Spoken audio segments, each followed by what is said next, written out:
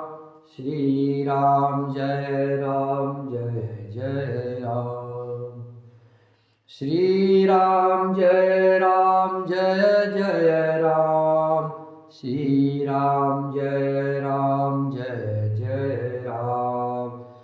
श्री राम जय जय राम। श्री राम जय जय राम। श्री राम जय जय राम। श्री राम जय जय राम। सियावर रामचंद्र की जय। पवन सुत हनुमान की जय। उमापति महादेव की जय।